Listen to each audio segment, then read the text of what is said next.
यहाँ पर आपको एक अहम खबर से अपडेट करें और आपको बताएं, रावलपिंडी की रियाला जेल में कायम खसूसी अदालत ने साइफर केस में बानी पीटीआई और शाह महमूद कुरैशी को 10-10 साल कैद की सजा सुना दी है।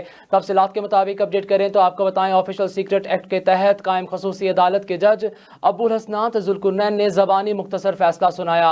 इस मौका पर बानी पीटीआई और शाह महमूद कुरैशी कमरा अदालत में मौजूद थे। मजीद अपडेट करें तो आपको बताएं, इससे कबल बानी पीटीआई का 342 का बयान कमरा अदालत में रिकॉर्ड किया गया। इसी पर मजीद जान लेते हैं। हमारे साथ मौजूद हैं माहिर कानून और director voice news Azizullah Khan साहब। जी सर, बताइएगा इस फैसले को आप कैसे देखते हैं? ये फैसला तो जी बहुत पहले से नजर आ रहा था कि जी ये सजा होनी है, क्योंकि जो हालात बन गए थे और जिस तरह बड़ा तेजी से गवाहान के बयानात हुए। आप ये देखें कि सैटरडे को हफ्ते के दिन 9 गवाहान के बयानात हुए और फिर सोमवार के दिन भी 9 गवाहान के बयानात हुए। टोटल 18 गवाहान जो हैं सिर्फ 2 दिन में उनके बयानात कलम बंद किए गए। और उसके साथ साथ फिर ये देखें कि सरकारी जो स्टेट एक वकील होते हैं डिफेंस, उनको मुकर्रर कर दिया गया। हजरत यूनुस साहब और एक और साहब हैं, एडवोकेट हैं, और उनके जरिए फिर बहस करा दी गई, उन पे सवालात करा दिए गवान के। तो आप ये देखें कि तारीख ये साबित करेगी। ये अभी तो ये फैसला आ गया, जिस तरह नवाज शरीफ साहब का फैसला पहले हुआ और उसके बाद वो आप देखें ना कि वो बरी हो गए। तो जब कुछ वक्त गुजरेगा और उसके साथ साथ फिर ये सब चीज सामने आ जाएंगी कि इतने जो जल्दबाजी में जो ये ट्रायल हुआ और जिस तरह ये सजाएं दी गई, ये बिल्कुल गलत है।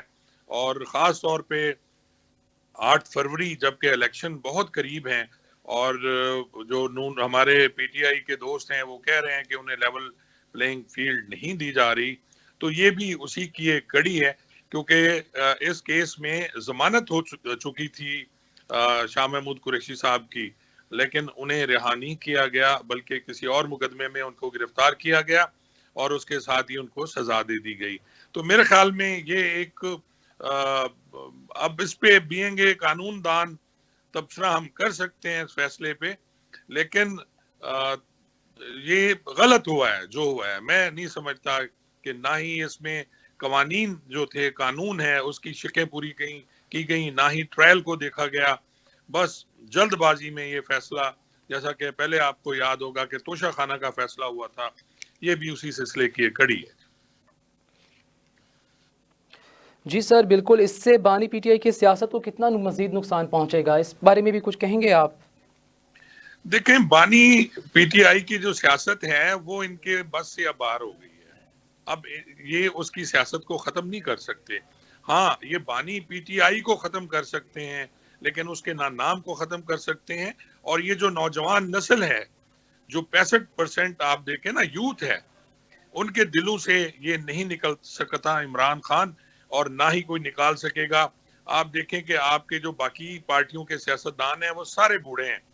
वो लोग हैं जिनको जो एजेड लोग हैं वो जानते हैं, लेकिन नौजवान नस्ल सिर्फ इमरान खान को जानती है। और आइंदा 30 साल आप देखें कि इस वक्त जो 18 साल का बच्चा है या जो 25 साल का बच्चा है, वो कम अज कम एवरेज आप उम्र देख लें तो जी 40 साल बिल्कुल। वो और जिएगा। तो उसके साथ आप देख लें कि वो जब भी इलेक्शंस होंगे, जी इमरान खान का नाम कहीं नहीं जाता और ये इसकी सियासत खत्म नहीं कर सकते थी। जी सर, इस फैसले का इंतखाबात पर अब क्या असर होगा, इस बारे में कुछ कहें?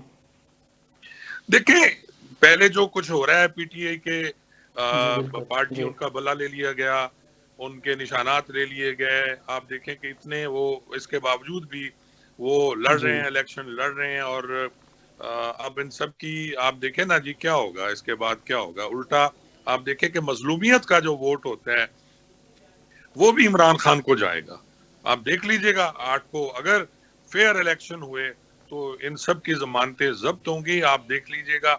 और ये आज नोट कर लें आज के दिन कि जी 8 को अगर फेयर इलेक्शन हुए और तमाम ये जी वोटर जो हैं पीटीआई के वो बाहर आ गए, तो कोई इनको हरा नहीं सकता, बल्कि इनके लिए प्रॉब्लम क्रिएट होगा सब लोगों के लिए, चाहे वो खुफिया हाथ हैं, चाहे वो जमातें हैं, सियासी जमातें।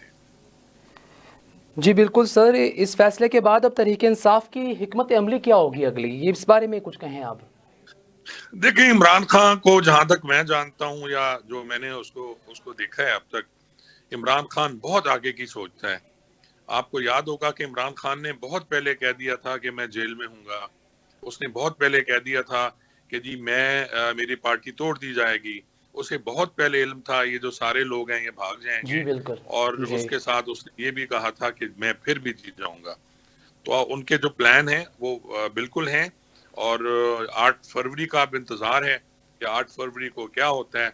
और अगर 8 फरवरी को इलेक्शन मुनसिफाना और फेयर नहीं हुए तो फिर अल्लाह ना करे मेरे पाकिस्तान के लिए शायद ये अच्छा नहीं होगा।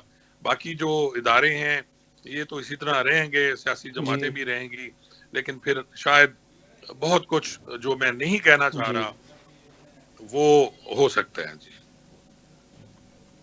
जी जी, आपका बहुत शुक्रिया। आप हमें अपनी तफसीलात से आगाह कर रहे थे। आपका बहुत शुक्रिया, आपने हमें कीमती वक्त दिया।